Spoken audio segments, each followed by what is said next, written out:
今天很开心，很感谢全国各地各位大家坐游览车来，不管是家业乡亲，甚至是线上收看直播的各位大家们，大家好。今天大家下午好。今天是一个非常非常特别的日子哦，我们今天很有缘分的齐聚在嘉义慈济的净思堂，一起来听许医师为我们讲了一场关于希望的讲座，绝处逢生啊，这是许医师一本著作的名字，可是它也代表着我们对于我们人生的很多的想法的改变。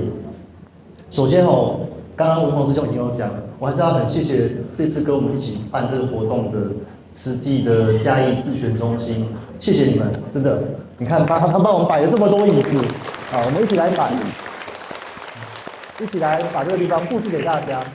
给了我们一个很舒适，然后可以温馨的听讲座的环境，真的很谢谢你们，让我们有这样子的一个环境可以参加今天这场讲座。然后我也很感谢今天我们莅临现场的徐天生医师，他愿意来我们嘉义做场讲座，大家给他鼓励一下好吗？谢谢徐医师。那也很感谢，不要再举了，我看到了好吗？后面的。也很感谢我们赛斯教育分基金会的营运长罗拉营运长罗拉云腾在这边，谢谢。然后还有我们新北的李佩玉主任，佩玉主任在哪里？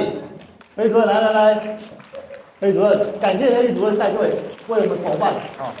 然后还有我们新竹的玉玺主任，谢谢你。然后再来是我们台东的石兆军主任，再来我们是嘉义嘛，我们讲嘉义主任，OK， 再来我们台南的俊全主任，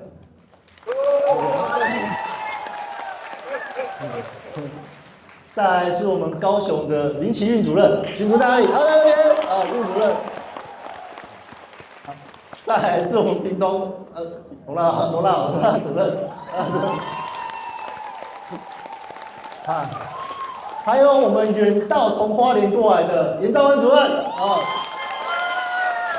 张主任从花莲扛着行李就来了，哇，好感动的，很开心大家可以一起来参加这场活动，就是大家这个一起行动，让我们为这个社会点亮一盏不一样的心灯，这是我觉得很重要的一件事情啊。对，还有一件事情，大家今天很多人坐游览车来嘛。我们一定要感谢我们今天赞助游览车的陈申宝顾问，申宝顾问，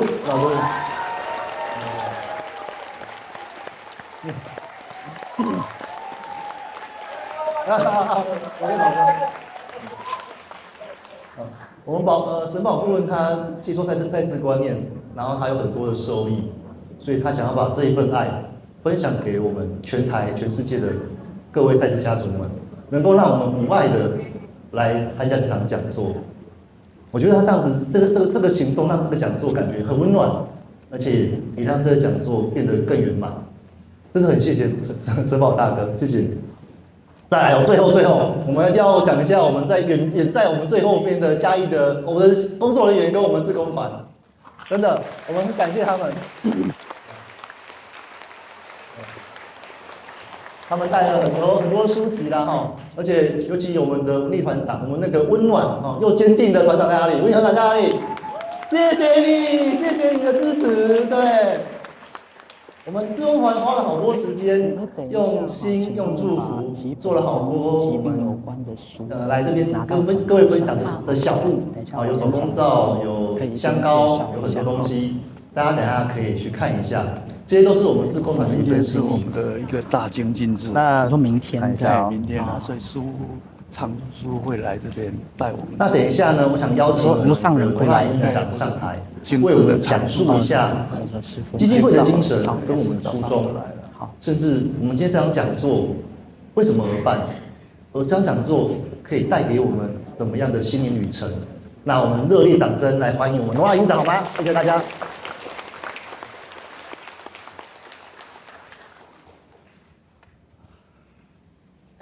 各位慈济的师兄师姐，还有我们的赛师们、小赛师们，大家午安。午安。一个人的快乐不是真正的快乐，因为这个世界还有很多人在受苦。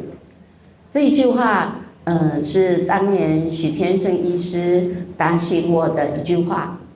所以呢，赛斯心法的推广是要让全世界的人都快乐，但是这是一件不容易的事。那许医师在这一条路上做了30几年，就像我们的慈济上人一样，从一滩血救了全世界。这就是我时时感念的地方。那今天其实我只是一个赛斯心法的受益者，我是从绝处逢生的人，好，所以今天最主要的是我们要来再次的聆听许医师把赛斯心法怎么变成身心灵健康观念，协助了这么多从世界各地赶来的伙伴们来见证这个奇迹。所以今天其实我比较想的是邀请像我一样在这个赛斯心法的修炼跟学习里后来成为分享者的所有人。那当然时间要交给许医师，但是我要把这些人先请上来哈。好，那这些人都是跟我一样啊，当年可能是遇见了生命的困境或者身体的一个不舒适，那接触到赛斯，然后开始认识自己，开始真正的知道，原来一个人的快乐不是真正的快乐。如果我们真的要身心灵健康，那我们一定要让这个世界更多人都跟我们一样，身心灵都健康，对不对？对。那时间很宝贵，所以我们最想听的是许医师给我们再次的说法，对不对？我们来热烈的掌声欢迎许医师。那在这之前，让我谢谢所有各地来的志工伙伴们，谢谢你们，谢谢你们。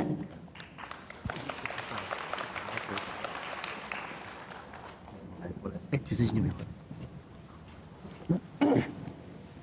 好来自全台湾、全世界的各位亲爱的好朋友，大家午安。午安。是，好，谢谢。好，来提醒大家一下，有手机的人哈，麻烦等一下手机响哈，我也不知道你要跟家里说什么话，大家都会听到哈。好，所以我们首先感谢我们嘉义的慈济的师兄师姐们哈，给我们一个这么好的地方这么好的一个场所，让我们来一起这个今天这场身心灵的盛宴哈。那刚才已经有感谢很多的这个分会的主任哈。那我刚才也看到我的阿姨哈，我妈妈的妹妹，来，阿姨站起来给大家看一下。还有那个表妹，来，表妹站起来，站起来嘛，不好意思哈。来，阿姨跟表妹，他们也住在嘉义哈。来，好，请坐。阿姨跟表妹也来了哈。好，那今天的主题是绝处逢生。那刚才罗娜营运长跟耿华有提到，其实绝处逢生是许医师在西元2000年的第一本书。西元2000年的第一本书。那当初写这一本书是因为我已经接触了大概10几年的这个赛斯心法。许医师是在民国76年1987年开始接触到赛斯心法。后来经过了13年，在这13年的过程当中，念了大学的医学系，所以我是先接触到赛斯心法之后，才进医学系，那就开始过着痛并快乐着的大学生涯。好，为什么说痛并快乐着？好，当然第一个，医学系的课程本来就不轻松，不轻松。那医学系的课程，我要先讲一个笑话哈，因为我们在大二、大三要开始学解剖学，那解剖学大概可能4到6个人要买一副人体的骨头，可是那时候其实经过处理的很漂亮的骨头已经不多了，而且蛮贵的。好，可是4到6个人就要合买一副骨头。好，但是后来就是去买了嘛。那买的就是要摸着那个骨头有没有人的头骨，要背啦，这个是什么 canal 啦，这个是什么东西啦，就是每一个都是要去背。好，然后我们就每个人就捧着一个西洋骨头，你猜哦。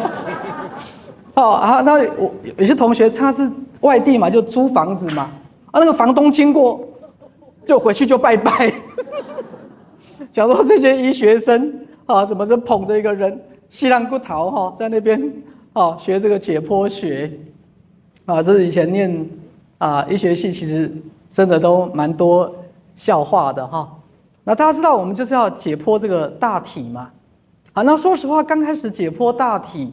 其实第一幕的时候，其实是最震撼的，就是把那个大体的老师，我们都尊称他老师嘛，从这个福马林池里面捞出来。福马林就是防腐剂嘛，就那个第一幕把这个大体老师从福马林池里面捞出来，就看到一个，好，那这个刚开始就放在那边，然后就分配嘛，比如说4个人负责解剖头，这个谁哪一组负责躯干，哪一组负责手，我记得我分配到的是大腿，结果真的3个月没有办法吃鸡腿，真的3个月到半年真的没有办法吃鸡腿，那个尤其那个黄色的油有没有？所以大家真的不要吃太胖，好不好？对健康不好。这个3到6个月没办法吃鸡腿。好，那同学刚开始也都是很害怕，可是后来为了要考试，你知道吗？像我们班那些女同学，她考试，她就头就低下来，要解剖嘛，哪一条神经，哪一条血管嘛。后来我跟同学，你的头发已经泡在那个福马林里面了，就是那个。解剖那个湿水连着福马林，我那个女同学就跟我说没有关系，考试过关比较重要。各位你就知道压力大到什么程度了。从刚开始会害怕，看到大体躺在那边，然后这样大体老师这样解剖，然后到后来那个头发泡在福马林水里面，他已经不在乎了因为考试过关比较重要。好，所以从1987年开始一边念书，痛并快乐着。好，我刚才才跟这位师兄提到，那当然那时候其实心里挣扎很大，心里真的挣扎非常大，因为大家知道我们现在的医学跟医学教育，主要就是去医一个病，就是任何一个人你得到一个病，来医你身上这个病，可是在当时我就开始有很多很叛逆的思想开始出现。第一个是病是长在人的身上，那如果你没有看到人，只有看到病，那我是在医病还是在医人？我是在医一个病，还是这个病是长在一个人身上？是这个人才是重要的，是这个人才是重要的。所以后来在医学里面，我们越学，我就越发现，医学的很多不足之处，比如说头痛医头，脚痛医脚，比如说一直看到病，但是没有看到人。于是好像你是一个带着某一个病的某一个人，人不见了，只看到病。所以所有医院都是分科嘛，用你的器官去做分科，心脏、肠胃、泌尿科、新陈代谢，有没有？是用每一个器官去把人做分类。但是那时候好，许医师第一个就有一个叛逆的想法：人不是一个整体吗？人不是一个整体吗？所以后来为什么我医学系毕业之后，我是刚开始是走家庭医学科，后来是当家庭医学科的专科医师。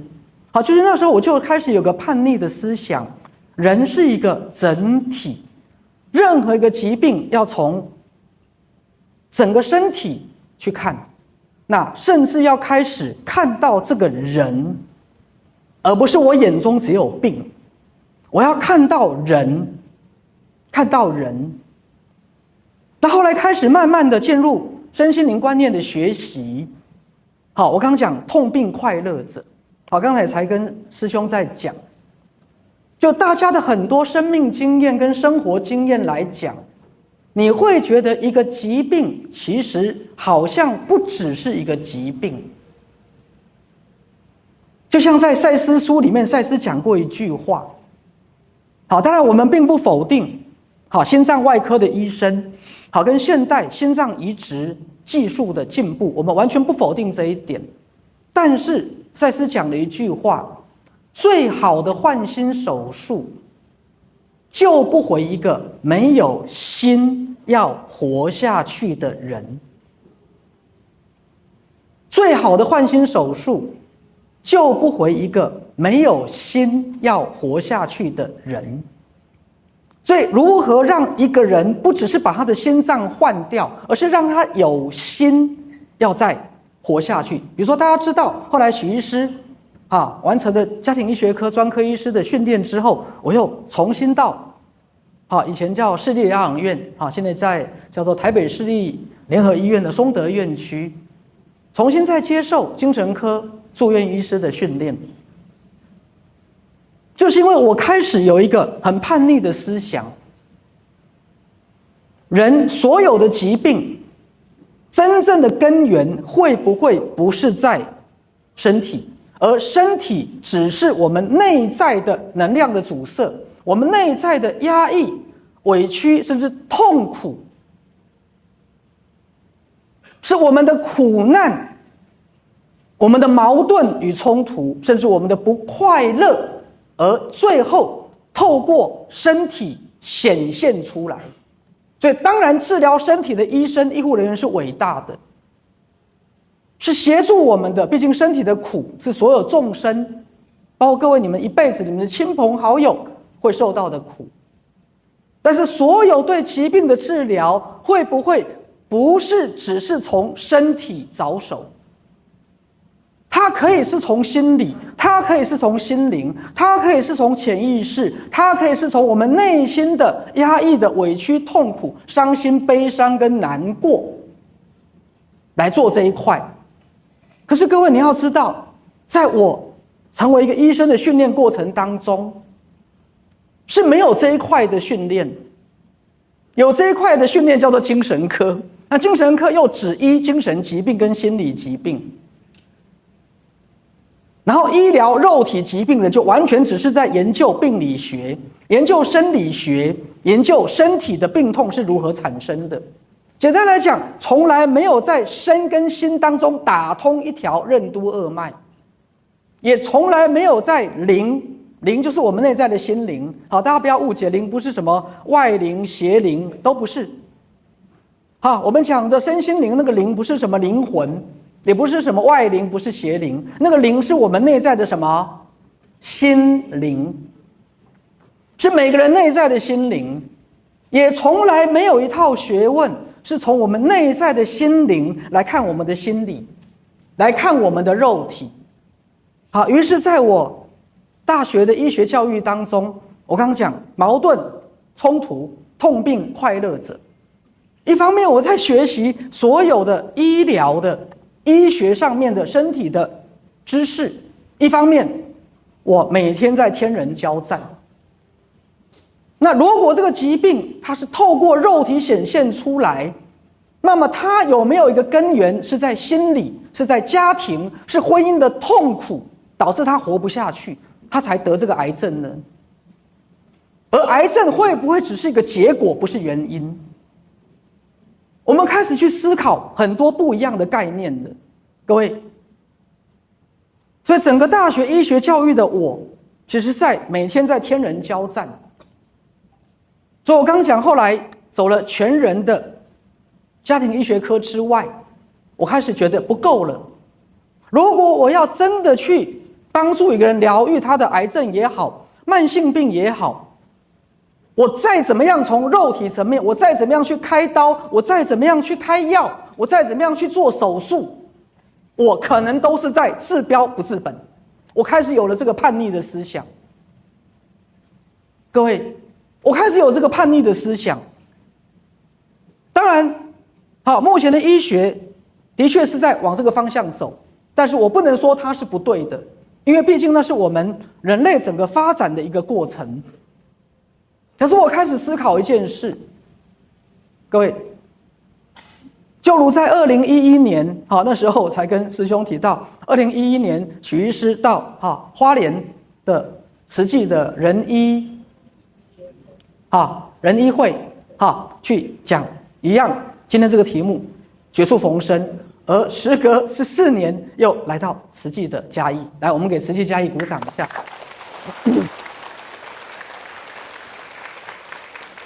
因为本来好像上个月要去香港慈济，可是后来因为一些班机啦、时间上没有办法配合的起来，所以就没有到这个香港的慈济。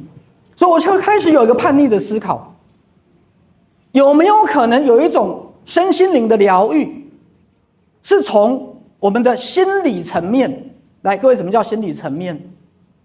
你的痛苦，你的压力，你的说不出的难过，各位，甚至全世界可能只有你知道，全世界可能只有你知道。也许你根本不让任何人知道，也许你常常表面上很开心，可是你心里始终有一个内在的压抑跟痛苦，因为你告诉别人，别人也无法理解；你告诉别人，也增加别人的麻烦，别人也帮你解决不了。那你怎么办？是啊，有没有可能来自更深的心灵层面，是我们没有办法探索到的？所以刚才提到，为什么我又到市立疗养院去接受精神科专科医师的训练，就是因为我想打通身跟心之间的这个任督二脉，甚至想走出一条全新的道路。全新的道路，就是除了我们大家耳熟能详的从器官、从肉体去疗愈一个人的疾病，有没有可能可以从心理层面来？各位，心理层面，那么精神科医师所受的训练就多了哦。所有对情绪、对思想、对于感受、对于认知的认识跟评估，所有的从个人心理学派，全世界上百个、上千个心理治疗的学派，怎么去理解，怎么去融会贯通，怎么样去理解所有的心理学跟精神医学的概念、方法，甚至技巧，然后再把这一套方法、认知跟技巧运用到身心灵的疗愈，而不只是治疗一般精神科医师的所谓的精神官能症、所谓的精神疾病，或所谓的这样的一个焦虑、忧郁、失眠或强迫或恐慌，只是被归类在心理跟精神疾病的部分。于是我花了将近40年的时间去做这个研究，去做这个临床上的应用。从1987年到现在，将近40年的时间在做这件事，对，怎么样从心理、心灵的层面，不只是去疗愈我们认为一般讲的忧郁症、躁郁症、恐慌症，有没有一条从心理层面、从精神层面也可以回过头来疗愈我们的身体疾病，因为毕竟身心是相互影响的，身心是相互影响的。那么如果这条路走得通，我刚跟各位讲了，很抱歉，这就是人类有史以来一个完全不同的全新的境界。就这40年来，我在做这件事，我在做这件事。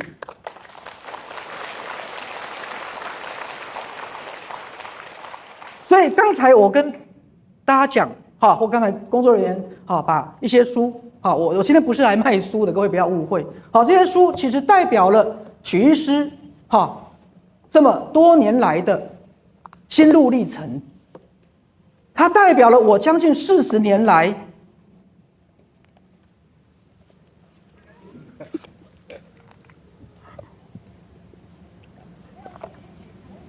所走过的这些心理过程。所以我刚刚讲今天的题目就是许医师的第一本书，西元2000年千禧年的时候。因为当时对我来讲，我觉得癌症是目前人类这30-40年排名第一的死因，排名第一的死因。对，现在的医学科技很发达，很发达。比如说我们讲肺腺癌，在20-30年前第4期的肺腺癌大概就是8个月到12个月，现在因为标靶药物的进步，大概可以甚至拉到3年、4年、5年都有了。不否认医学一直在进步，但是癌症始终是现在的人类的头号杀手。不管是各位你们自己或我们的亲友，平均大概3到5个人有一个得癌症。那当然我也不否认，很多人从食物、饮食、运动，各位，可是各位不要说我打击你，这些东西还是外在的啊，他并没有从哪里着手。你可以每天吃得很健康，每天吃有机饮食，可是每天很负面啊。你可以每天运动跑步，各位，学师有个个案他得到肺腺癌，他到我面前跟我说他死都不甘愿。我说你怎么样死都不甘愿？各位，他说他以前当兵每天跑5000公尺，他当兵退伍之后，他每天还是继续跑5000公尺。他说谁都可以得肺腺癌，就他不可以。各位，他怎么会得肺腺癌呢？每天跑5000公尺的年轻人，各位，重点是他内在带着太多的恐惧了。你每天跑5000公尺，你每天拼命的运动，可是你是因为恐惧而运动，你是因为怕生病而运动，那你运动有什么用？各位理解我在说什么吗？学士还有一个个案，他说他死也不甘愿，因为他大肠癌，他至少吃素10-20年以上，而且是吃最好的有机饮食。他说谁都可以得大肠癌，就是我不可以。各位，问题是出在食物吗？对不起，不要说我打击你们，我真的在打击你们。来，我不是说这东西不对，但是你有回到心吗？当我们在讲个哲学基础，心很重要，心很重要。佛陀说不假外求，佛陀说万法唯心，但是怎么去操作这个心，怎么样用心去医病？各位，因为这不容易，因为心是无形的，开刀比较容易啊，换人工关节比较容易，因为这是有形的。心怎么去掌握？心怎么去操作？心怎么去做治疗？各位，来碰到瓶颈了没有？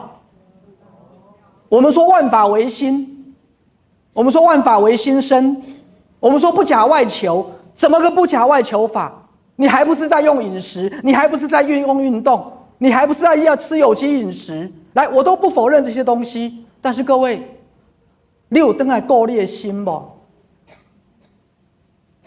你有回来顾你的心不？怎么从心去医病？怎么去疗愈疾病？是啊，来，我们再讲到心。回到刚讲那个跑5000公尺的学员，跟我说，他得到肺腺癌怎么办？我说我们回来看你的心吧。好，另外一个第4期的大肠癌的个案跟我说，好，他不甘愿。我说对，你吃的很健康，很有机，你每天都在养生，但是你有没有去注意你内在的负能量？你有没有看到你在跟你的伴侣、跟你的太太、先生相处的时候，你有多少的有心无力？你有多少的委屈、心酸跟难过？然后你是不是每天都在忍耐你的婚姻或人生？然后一忍再忍，忍无可忍，怎么样？重新再忍。那有些个案跟我说，对，我就修身养性，每天不让自己生气。我说你死较紧。为什么？因为情绪本身它不是用压抑的，它是用什么？疏导的。他说我每天都不让自己生气。我说你是不是高血压了？他说对。因为你硬去压你的起心动念，你硬去压你的愤怒，你是不是脾气变好了，但是血压上升了？他说对。这样各位理解我在说什么吗？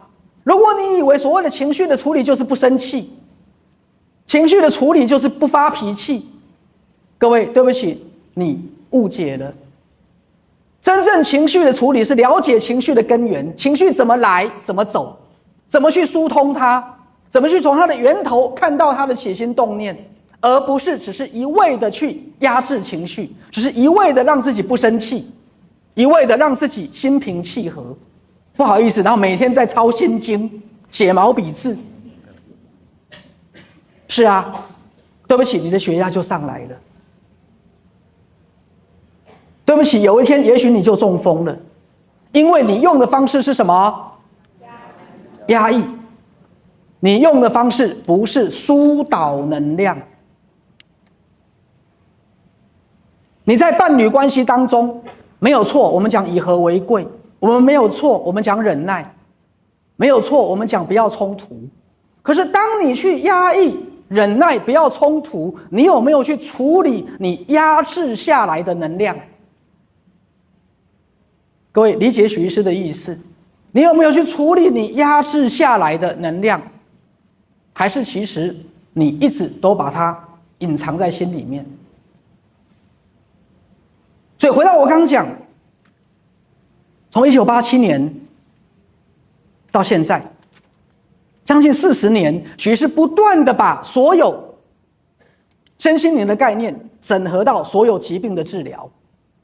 从2000年的那本《绝处逢生》，好，这本书译成英文版，好，甚至之前有很多外国的癌症病人来找我，他们想从这个领域里面去疗愈自己的疾病。后来慢慢扩而大之。好，许是怎么样把这套身心灵的疗愈，不只是运用在癌症的。好，后来有一本书叫《用心医病》，好，指的是怎么样把这个身心灵的概念，心理跟心灵疗愈的概念，可以普及到所有的疾病上面，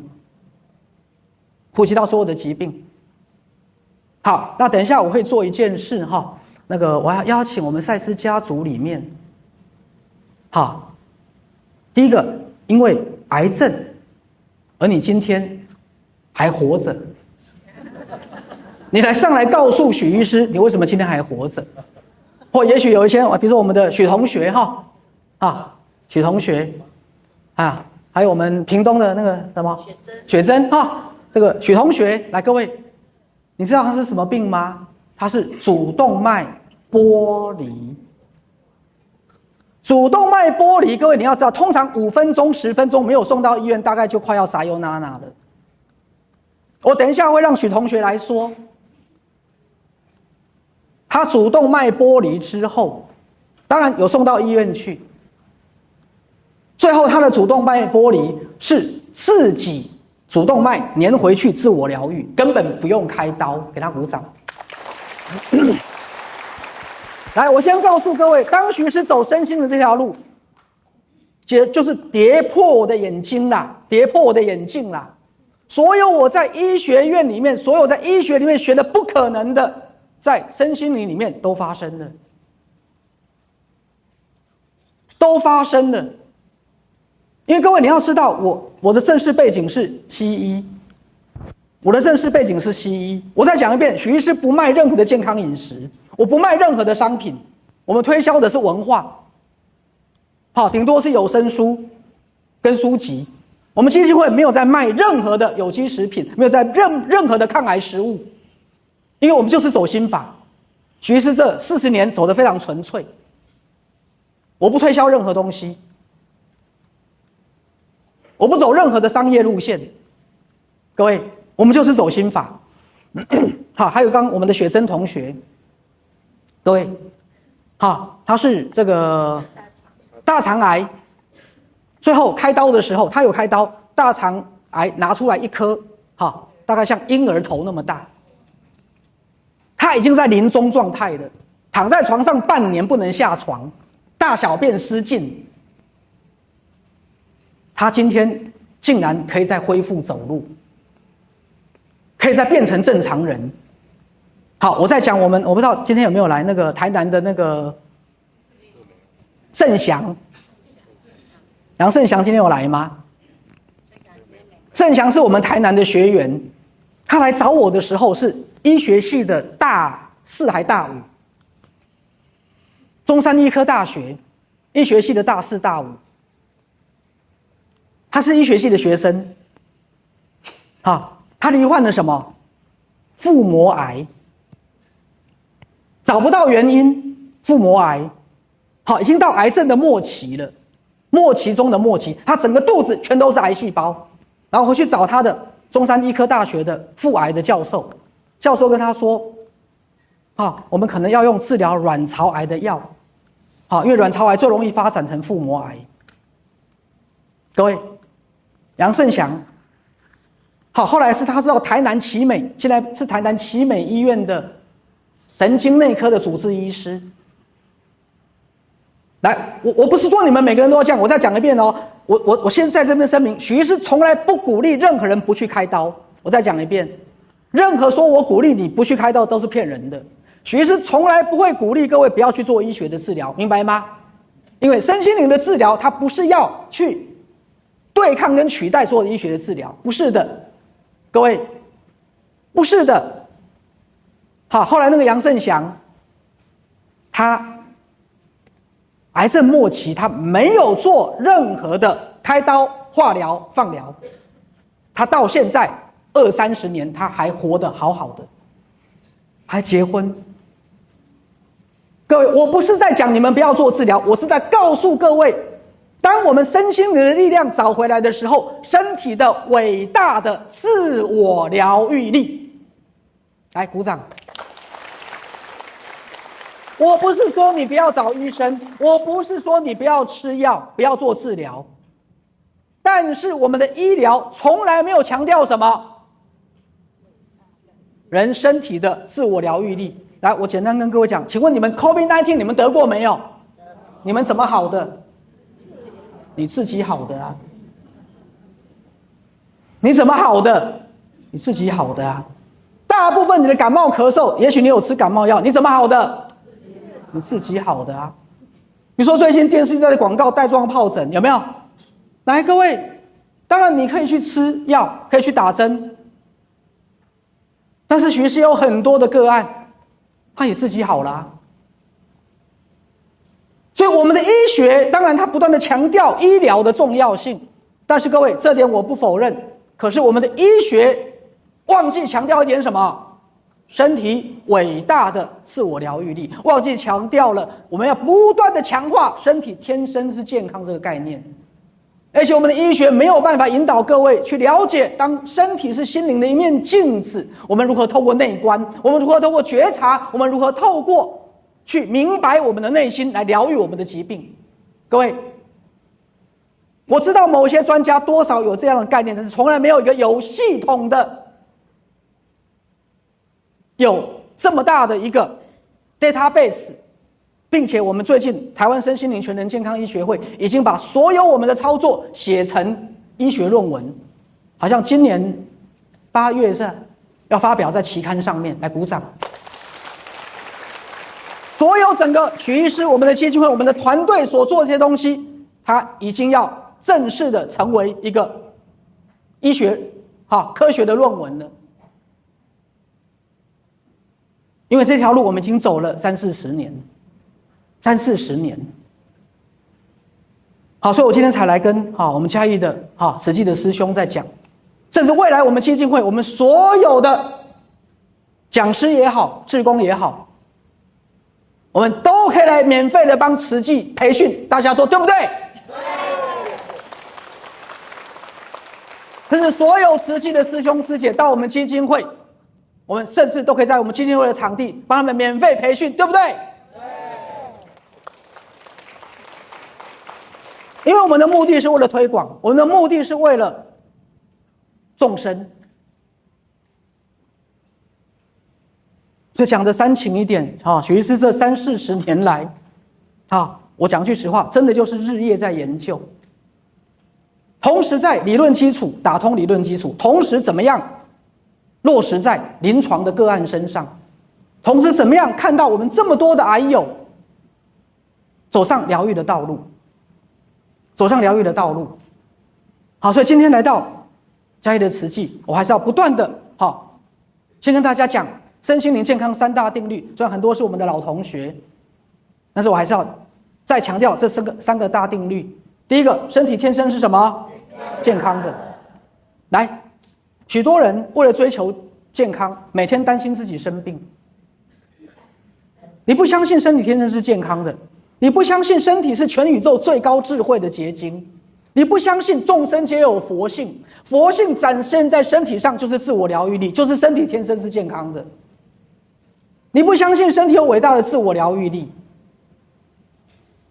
来跟大家讲个笑话，许是今年虚岁58岁，除了短暂之外，我不吃任何的营养食品、健康食品，偶尔嘴馋还会吃一下炸鸡排，没有每天吃啦。对，身体有伟大的自我疗愈力，还有身体是心灵的一面什么镜子。所以我想跟大家讲，未来你不管任何的疾病，你去找医生吃药可以，但是你一定要回到你的本心，去问你自己，为什么我们会吸引这个疾病？我内在有没有什么扭曲、冲突的负能量？甚至有没有一个很简单，徐师但你可以不生病那本书有写。各位，来，我举小朋友当例子。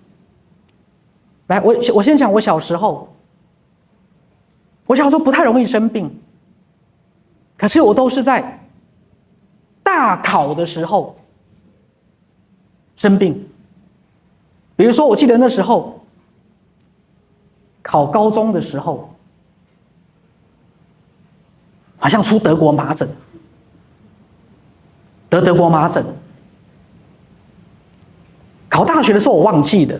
好，反正每一次我要考试之前，好像都会生病，甚至都会发烧，甚至当时都要打点滴才会退烧。以前念书时代，后来我学了身心灵之后，我回头去看，各位，其实原因很简单，因为我实在太怕什么？考试考不好了。所以当我生了一个病，进可攻，退可守。这个囡仔那真可怜，你看，要大学联考才在破病。这个囡仔真可怜，你看他熬夜念书着凉了，发高烧。所以考得好就会觉得怎么样？哇，这个不错，念得很好，这小孩子厉害。考不好就会说什么？你看得到德国麻疹，发高烧，还考这么好，这个孩子不容易呀。这样各位知道我在说什么吗？我以前在仁爱医院，台北市仁爱医院，在当小儿科的住院医师的时候，因为家医科要去各科去轮嘛，有个小朋友就气喘发作，然后经急诊住院。那时候我已经学了身心灵啦，我就会觉得气喘不只是过敏源，一定跟亲子关系，一定跟很多家庭氛围有关。好，那我学了身心灵之后，我就不会只是看到病，我去跟小朋友聊天。啊，你在这次发作之前是怎么样？好，他说平常爸爸就很严格啊，书念不好，考试考不好就会骂人呐。我说这一次为什么会气喘发作呢？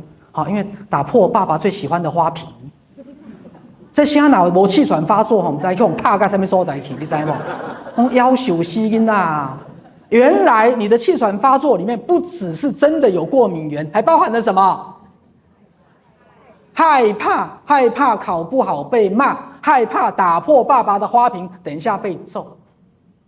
各位，来，我再问大家，当你们是大人之后，你们有多少的疾病，其实背后隐藏着你好累，你好想休息，但是你要工作，你要赚钱啊。你好累，你好想休息，但是问题是，你就是要带孩子啊，你就是要负责3餐啊，尤其是你又是那么负责的人，害怕工作被抢走，害怕碗被人家偷袭。各位，所以似乎当你是一个成年人的时候，似乎你必须要得到一个疾病才可以休息，才可以放下，因为住院的人通常免除他的什么罪恶感，来，是不是？你们都没有好好回来自我面对啊，就累死那些医院跟医生啊。各位，所以身心灵这套学问是回来直下承担，这是我要跟各位讲实话啊。好，最近我妈91岁了，可能最近有点开始退化连讲话都讲不清楚有点快要塞尤娜娜的感觉了。对，当我们今天到医院看医生，来，各位，我讲个实话，你最后还是要自己为自己承担的。当你把你的病，把所有的决定交给医生，医生还是要问你，那你插不插管？那你要不要做这个手术？那你要用这个还是用那个？来，各位，他最后还是不是要问你，你是不是还要签同意书？所以最后你是为谁负责？所以整个赛斯心法最后的概念是，你要拿回自己的力量，你要拿回自己的力量，你不可能让别人决定你的生死啊，让别人决定你的生死。来，这里我稍微举一个简单的例子我就不要讲哪一家医院了3月底我从马来西亚回来，到礼拜1晚上，我妈妈突然喘不过气，然后那时候我二姐就觉得不行了问我妈妈要不要送她去急诊，我妈还说不要，可是一个快要喘不上气了。那礼拜1晚上，我二姐就把她送到急诊去。那礼拜1刚好我早上跟下午都是门诊，就后来我就也赶到急诊去。那天刚好是那个急诊的住院医师值班。他就跟我先跟我姐商量，说这个许妈妈这个喘得很厉害，他们照了 X 光片，觉得应该是肺炎，要立刻插管，我说插怎么管我说第一个，我妈妈91岁了；第二个，我妈妈是洗肾病人，在过去发生过好几次。第一个，洗肾病人他喝下去的水是自己排不掉的，因为他没有尿。那几天我妈妈一直水喝很多，也不知道为什么，她就口渴，然后水喝很多水，然后水喝多了，大家知道洗肾病人水喝多了也积水，你知道不？所以他就积水开始喘。那以前发生过这样的情况，大概去紧急洗肾脱水，大概15分钟立刻就不喘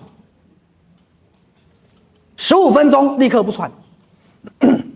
结果那天在急诊，我就跟那个急诊科医师说，我说我也是医生啊，我妈妈这个情况以前发生过啊。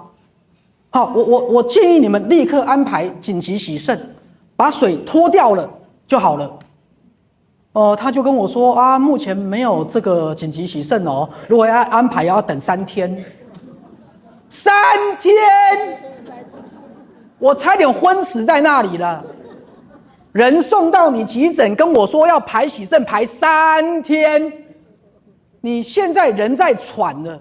我说立刻把人改成坐姿，给氧气，立刻给氧气，然后赶快安排几级洗肾。他说我们现在很多人在排队啊，要安排要3天后啊，然后要插管，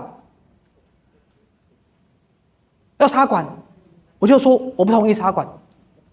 他说那你要签同意书，同意啊，我当然同意啊。各位，因为如果是我们自己的亲人，我们自己照顾，你清不清楚？其实你会清楚哦，有时候你甚至比医护人员清楚哦。当然，医护人员懂的是专业，但是你了解的是病人哦。他跟我说他要插管，我说你不要插，那后来又拿着验血单来说你妈妈血色素7点多，要输血。我说输什么血？他本来就是洗肾病人，血色素本来就低呀，他平常好好的时候也是7点多8点多啊，现在他不是已经水很多在喘了吗？你要输血干什么？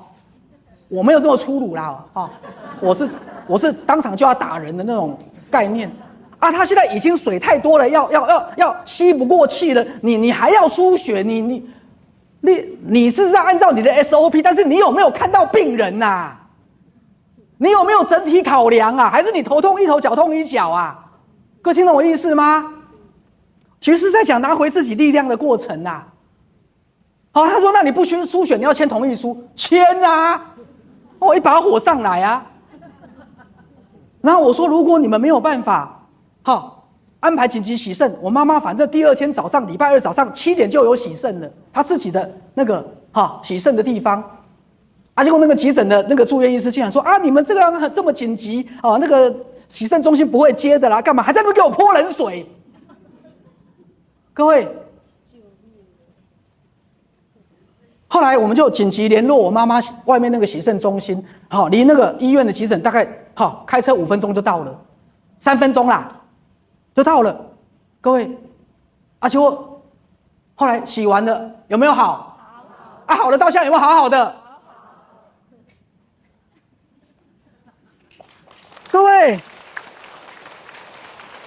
我再讲一遍，我不是说不要信任医学哦，我再讲一遍哦，我是要跟各位讲，你们自己要有自己的力量。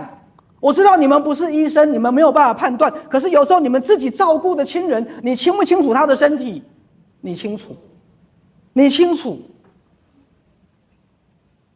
所以我不是说医学不可信任，各位不要误会，我只是说各位，我们的疾病，我们要不要自己拿力量拿回来？好，那我现在要进行我们今天演讲最重要的环节，就是我要邀请我们的学员里面曾经罹患过癌症的到前面来，或是曾经罹患过重大疾病，你现在还活着的到前面来。来，那个澎湖的那个淑美，来那个吴姿，来，赶快旁边那个雪珍，来雪珍，来那个许家俊，来那个你不是吗？你们2个啊，玉琪跟那个来，我们的主任有4个，3个是癌友呢，我们专收容这些来，还有吗？来，赶快。那阿宝也上来，你如果能站的话。宝哥，你不是也疗愈的不错吗？来，那个曼丽丽的湖，来，还有没有谁？来，还有没有大家知道的？碧勋在哪里？必须有来。或钟勋呢？来，高雄的那个肺腺癌的那位。来，自己站出来，你们还有认识谁的吗？或是哪一个主任有看到的？对啊，恁家己的啊。来，你们哪一个主任还有知道的？好，我让他们每个人稍微讲一下。好，因为我们今天讲的是绝处逢生，他们是怎么疗愈的？他们是体会到什么？他们是感受到什么？因为各位，你们一直听许医师讲其实我跟你讲，我的讲座 YouTube 上面几千场都有。好，然后这个书来，今天带这个书来各位就是没有要带回去啦，你人家就是扫货就对了啦。因为我更告诉大家，这套身心灵观念，这个是为这个世界开创出一个全新的局面，开创出一个全新的局面。好，所以未来这样的一个观念，我们也希望做培训。好，甚至在座你们是学校单位的、公司行号的、企业主管的，来邀我们基金会，好不好？有预算有讲师费的我们去，没有预算没有讲师费的怎么样？也去，因为我们就是要推广。好，来那个麦克风有没有？来跟大家讲你是谁，然后如果愿意的话，讲一下你的癌症是什么。那你觉得你的疗愈因子是什么？你是怎么走上疗愈的？各位，这个是没有彩排的哦，他们都不知道他们要上来哦，因为我是刚刚才决定的哦。我们这边都是临场的哈，各位，玩家没彩排哦，我来一起上。大家好，许医师好哈，我是山西台南分会的会计秘书，我叫做碧勋，对，什么癌症？我是乳癌，对，好，那这期间大概已经来到15年，来给他鼓掌。15年左右的时间，对，好，对，那真的突然不知道要讲什么。你觉得你是怎么疗愈的？你觉得？我一直以来蛮坚定的信任赛斯心法，对，从一开始接触之后蛮深入。那今天不是要推销赛斯心法，今天要讲你怎么疗愈的。对，就是一直持续学习啦，进化式的学习。那疗愈的状况的话，就是相信、信任，也信任心法的每一个说法。没有要推广赛斯心法，今天要讲你怎么疗愈的。比如说你是不是变快乐了？对，没错。你是不是开始把家事交给先生去做，开始游山玩水，然后不洗衣服、不煮饭了之类的？没错，每天都是24小时浸泡在心法里面，然后每天非常的开心，然后自我的框架也慢慢的去打开非常多的观念跟思维，对。那在学习的过程当中，真的是就像许医师讲的，每天非常开心，非常的快乐，对。是。好，来，这个是雪珍，是我们高雄志工团的团长。我跟各位讲，他连我都会觉得是奇迹。他已经是癌末了，躺在床上，大小便失禁，而且已经瘦到了几公斤？30几公斤，瘦到了30几公斤。在那边已经要临终了，整个脸就好像骷髅头一样。那后来在许医师的强烈坚持之下，逼他去开刀。后来罗娜陪他去开刀，拿出一个像婴儿头一样大的肿瘤，可是拿出来之后，他就再也不回医院了，就一路疗愈到现在。很有趣的一件事哦。来，你怎么走过癌末的？来。有啦，我有回去的，有回诊2年，回诊2年，但是这中间完全没有做所谓的化疗，什么完全通通都没有，因为它完全没有扩散。许医师都已经介绍完了，我还要讲。你现在几公斤？我看你今天脸特别胖哦。54公斤。来，我想问的问题是，当时你只瘦到剩下30几公斤，你是用什么意志力让自己活下去的？也没有，我就是不断的，还是一样是持续的学习。学习带给你什么好处？我们今天没有要推广赛斯心法，学习带给你什么好处？最主要是心安，然后快乐、自在，然后我要讲什么？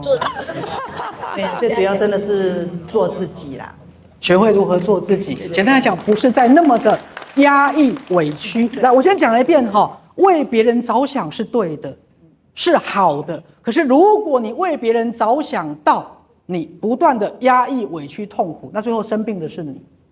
好，记不记得我们嘉义最早有一个韩玲，她是胰脏癌，她来找许医师的时候已经是胰脏癌末期了。在当年胰脏癌末期，大概就是半年，结果她竟然还活了4、5年，等她的小孩上了小学，她才往生。她整个肚子全都是癌细胞。她的名言：爱到深处无怨尤，怨到深处长肿瘤。爱没有错，但是你不断的痛苦，不断的压抑，最后你自己活不下去。所以我再强调一遍，为别人着想是对的，但是如果你为别人着想到没有自我，没有快乐，不断的压抑、委屈，甚至是一个殉道者，甚至是一个牺牲者，各位，那么最后，其实我这样讲，其实讲一句实话，癌症不是要杀死你，是要让你离开你让自己活得这么痛苦的人间。我先解释癌症的本质，因为整个我们身心灵的观念讲的是灵魂永生，讲的是不管你相不相信你会轮回，你就是会轮回。所以当你让自己过得这么辛苦，过得没有一种灵魂的生命品质，癌症不是来杀死你的，癌症是来让你离开这个人生。甚至某部分你可以说他是解救者，但是大家都不了解癌症的本质。来，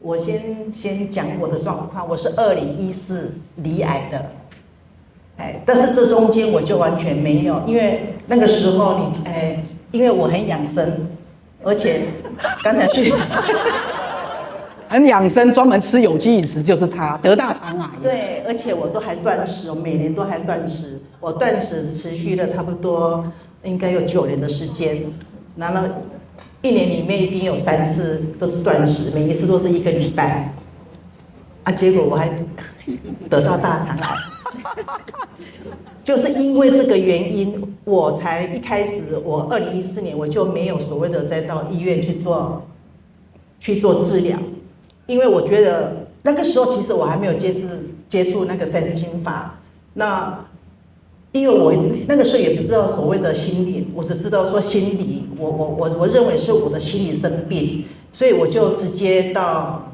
屏东分会，我就开始去从我的心去探讨为什么，是等到我是大概差不多大概是2018是2019，我2016我先生他离开，也是大肠癌，然后他离开以后，差不多1年多，我自己就整个垮下去了。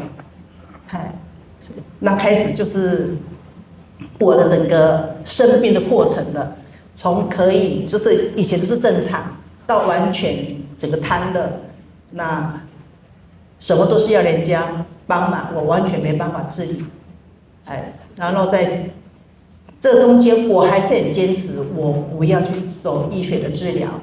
那就是那一段期间，也真的很感谢罗娜主任，他不断的去陪伴我，让我去探讨我的情绪是怎么啦，我就是一直不断的向外探讨，然后等探讨完以后，我自己才开口说好，我愿意接受治疗，然后愿意接受治疗，取出来就是跟一个婴儿头一样大的肿瘤，而且连主治医师他也是很压抑，他说完全通都没扩散，所以我就后续的治疗完全就没有了。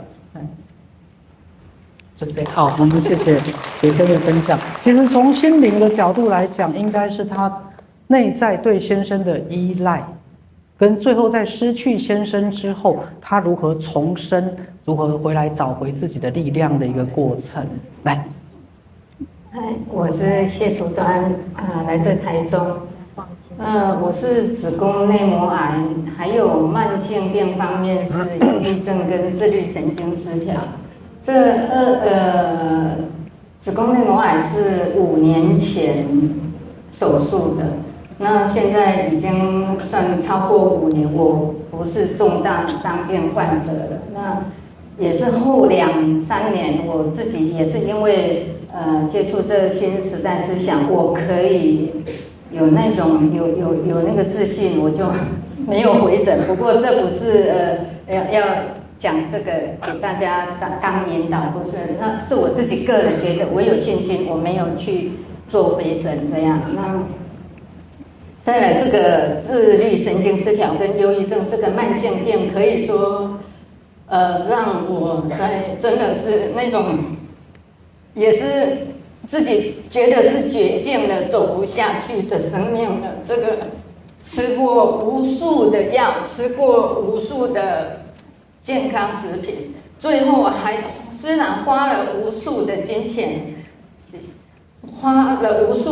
钱，但还是没能够治疗我这个自律神经跟忧郁症。后来我还是认识赛斯，我能够不用药物，不用健康食品，而可以这样几近是疗愈了的。所以这是我的过程。这样简单来讲，他自己慢慢变得有力量，然后一个人独居啊，怎么样可以开始去认识朋友，参加这些很多活动，那学会爱自己，为自己而活，而不是一直陷在负面的自怨自艾的痛苦里面，是吧？好，来。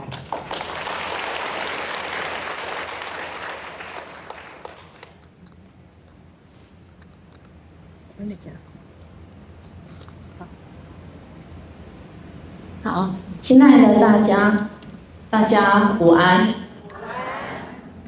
我是隶属在台南。那我是104年，妈妈过世1年后，我就得到一个很急性的一个腹水，就是有大概3000 cc 的，平常都像怀孕一样，去菜市场人家说哦婶啊，你怀孕啊，我帮你提菜好不好呢？我就拖着那个很大的肚子，然后就突然发现说，我就认说要开刀了，然后去的时候才发现说是末期的卵巢癌。那个在这个过程，我的角色是一种过度付出，就像徐医师教我的说，你是过度责任啊，你就把你家里面全部的都总揽在身上，然后又去怪东怪西，怪天怪地，没怪家己。后来才知道说，原来我是癌症是可以来帮我认识自己，然后我非常的想要去探究因为我开始有好奇心，而且又想说西医都没办法了，他还告诉我说，你这个告诉家人说他可能活不了了，他可能要准备好。你们这我先要讲一句幽默的一句话各位当然我们会希望每个人都寿终正寝可是如果人生是一场苦难，如果你觉得人生过得很辛苦，那祝福你寿终正寝对你不公平啊。所以我的意思是说，当然以世俗层面来讲，人得到疾病而往生当然是不好的，可是从另外一个角度来讲，你不觉得人能不一定要寿终正寝，忍耐完一辈子不快乐的人生，你就能离开，这也是一种另类的幸福。我不知道大家理解我说的更深的概念吗？是。所以当我们只是把一个疾病当成疾病了，其实你是低估了这个东西的意义。人没有一定都要寿终正寝。如果我觉得人生我走不出我要走的路，我又活不出我要活得快乐，为什么我不能够提早离开呢？如果人的心灵是灵魂永生的，人的潜意识知道我会再轮回，各位，你为什么一定要我坚持把这一盘难吃的菜吃完呢？它真的很难吃啊，那怎么样让你把它变好吃？怎么样换一盘菜？这才是重点啊！所以癌症不是各位以为的你们认知的那个样子。当你只是去治疗个疾病，没有去看到一个人内在的苦难，那么我讲了句很实在的一句话，你只是把一个人的身体医好，把他送回去痛苦的人生，如果你不能帮助这个人从心灵找回他的快乐。所以真正身心灵的疗愈不是只是治疗癌症，是全部的全人的，从他的内心，从他的婚姻，从他的整个生命态度。所以我今天让同学来分享，不是要让你们觉得他癌症好了，基本上讲这些人癌症好了，可是他不快乐，回到痛苦的人生，我是在造孽呀，我是在造孽呀。所以我今天我对医疗一个人的疾病癌症没有兴趣，我的兴趣是让一个人重新找回快乐，重新觉得他的生命是有意义的。重新觉得他的命是值得活下去的。各位，这才是重点啊！不是把病治好，病治好有什么用？治病有什么用？治病没有用，医心才有用啊！但是我们的医学都在治病啊，这就是为什么我会变成这样的医生的原因啊！各位这样了解了没有？只是医病没有用啊！来，对，这是在我生病当中，徐医师告诉我的。这个关键是你要三大定律要很懂，所以我从健康之道就去着手去认识，原来癌细胞是来帮我的，它是我的一部分啊，那它是在为我好啊，不像我以前怪他为什么我这么努力，我这么做好我的那个角色，我还会这样变成一个牺牲者吗？而且学了之后，我才知道说，哦，我的元素是因为我对我自己的生活没有乐趣，我没有快乐过每一天。现在呢，我觉得很高兴，就是今天我要出门了，那我也忘记了今天是我的生日。我们早上有庆生，我的生日蛋糕还没吃完，剩一半，有带来吗？我先生赖我说，今天是你的生日哦，老婆，谢谢你今天快乐出门哦。他是变不理我的那个人，变成今天会觉得我蛮重要的，所以我现在也不做角色了。我现在就是跟他换回来，对啦，不要那么任劳任怨的。对，我就不要那么过度了哈。是，谢谢大家今天来。生日快乐！我不知道上来。你可以先发抖一下，抖完再唱。配合度很高。我是张惠成，我台南的张惠成。然后我之前是在屏东，我因为癌症，然后走进了赛斯这个大家庭。然后一件事是翻转我的下半人生，让我的下半人生过得多彩多艺，很精彩。我现在跳舞、唱歌、游泳，对，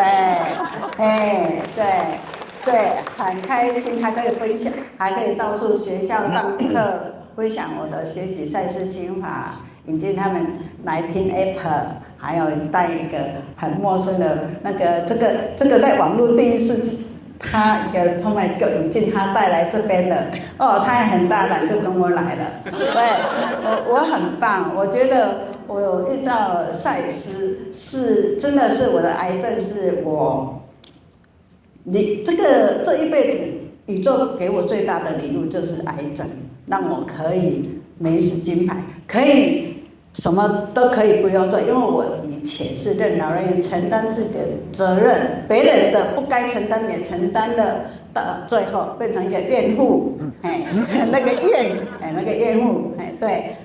然后我是肝癌，然后开完刀之后1个月有肝昏迷、腹膜炎，那个等于是怎么死的都不知道，我也不知道，但是我还是活了。我重度的忧郁症20几年，恐慌、焦虑、一件赛事，这个困扰我很久，怎么改那个戒掉那个药，但是一件赛事我真的戒掉了，然后完全把忧郁症也好了，药也没吃了，然后我追踪2年，我很相信。这个癌症是我要的，既然我有能力把它创造出来，这个癌症我现在不要你了，我请他离开，我请他离开啊！然后我每天过着我想要的日子，我现在我想唱歌我就唱歌，我想跳舞就跳舞，我想看书静静的看书就看书，对我什么都可以，对，所以我很开心，我现在很自在，很自在的，但是很重要。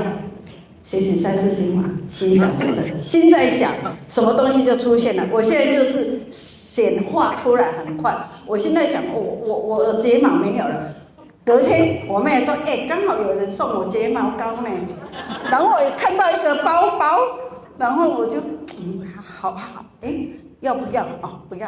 隔天我二姐拿一个一模一样的包包给我。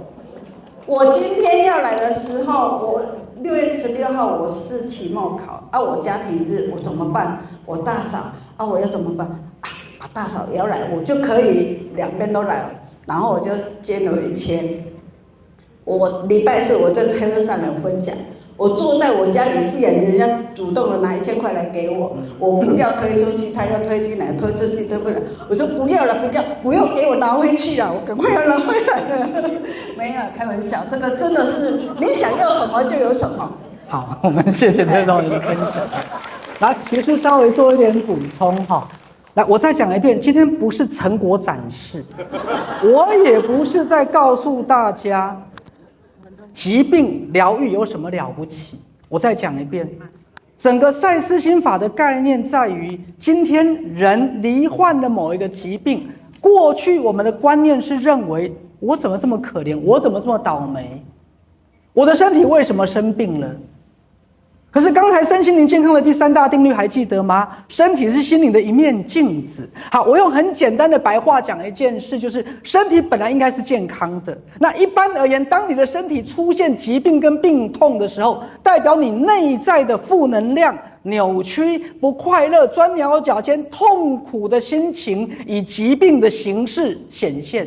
所以看起来疾病是要带给你苦难，带给你痛苦，带给你生命品质的降低，可是正是因为你误解了宇宙的智慧，宇宙是要透过疾病的显现，让你回来看到你自己，回来看到你的心的负能量已经显现为疾病给你看到了，所以你要回来改变你的心，改变你的意念，改变你的生活方式，改变列西兰构醒。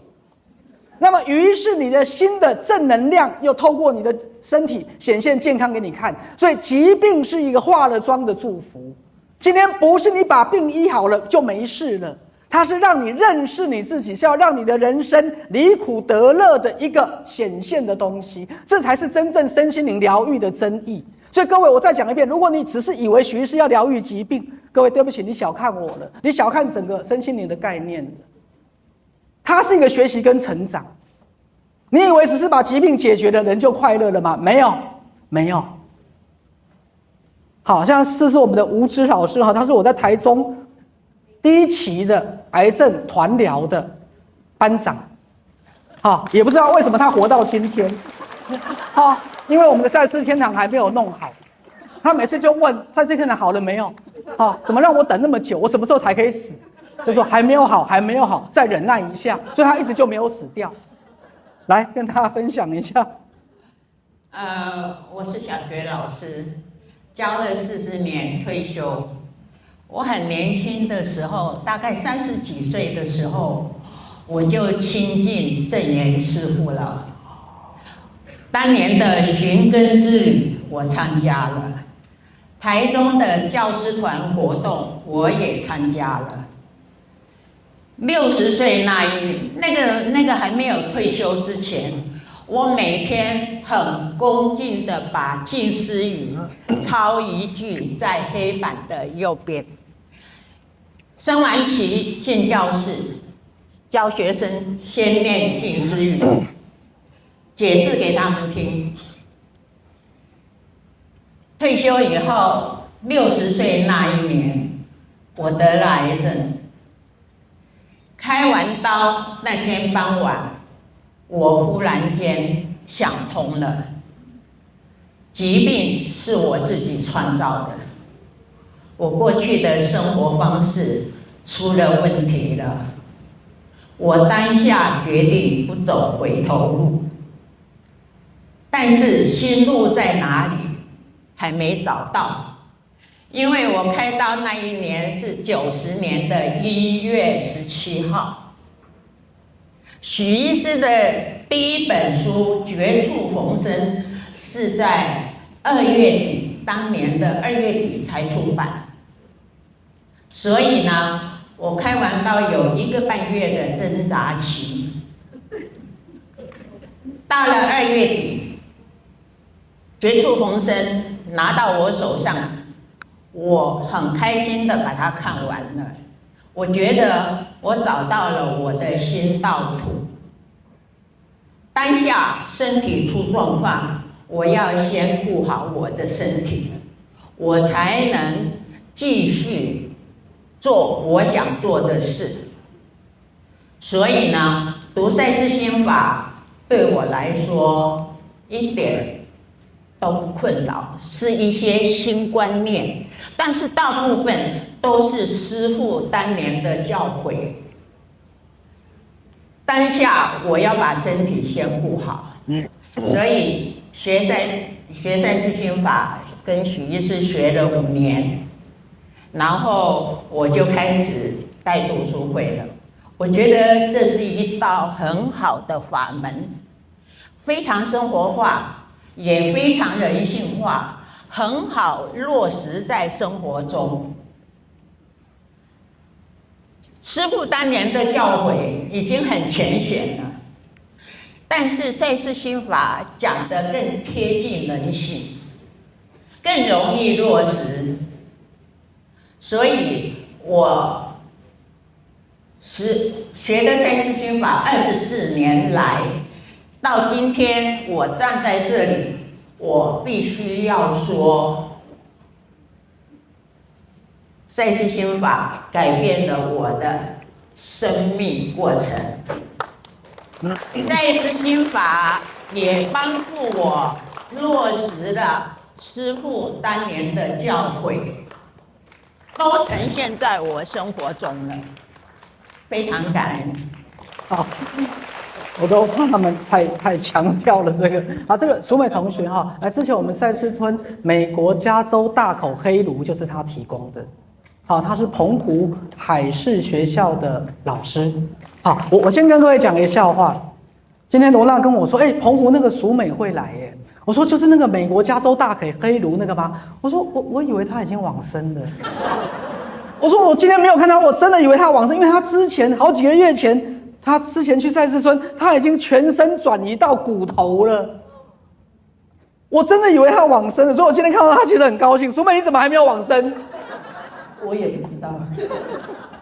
来，你说。我呢是来自澎湖的淑美，我呢在这个澎湖海事水产学校，在那边教书教了34年。那我是教水产养殖，所以呢，那个许医师讲的美国加州大口黑炉，是我推荐说这个肉呢非常好吃，而且呢很适合那个地方的水来养殖，啊，那养的结果呢是效果非常的好，所以我觉得应该是可以推广。好，那我呢，2年半前我就发现我自己检查之后得了乳癌末期，我一检查到的时候已经转移到骨头了。那现在我的情况是转移到肝、肺还有脑。你现在是转移到肝、肺、脑？对，你告诉我们哪里还没有转移到好了啦。那我们给他鼓掌一下好不好？那我在生病了以后呢，我就听许医师的建议，我就退休了。因为各位，我跟你讲，因为他为什么会生病？因为他让自己太劳累了。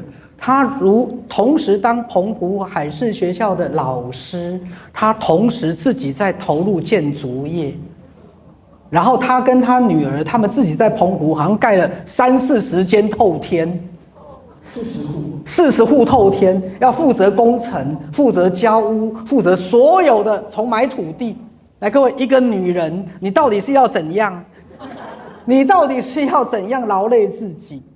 各位，可是这个过程，我要讲的是，她不爱自己，她不爱自己，她为这个家在付出，她忽略了她应该要花一点时间回来爱自己，这是很多人为什么会生病的原因。来，各位，我再讲一遍，你们为别人付出，你们为这个家，为你的事业付出 OK， 可是也许你忽略了你自己，你怎么样好好爱你自己，然后休息是为了走更远的路，这样人生才会平衡。来，淑美。对，就是因为这样，所以我在2年前我是卧床的，我全身呢，那个骨头已经痛到完全没有办法起床。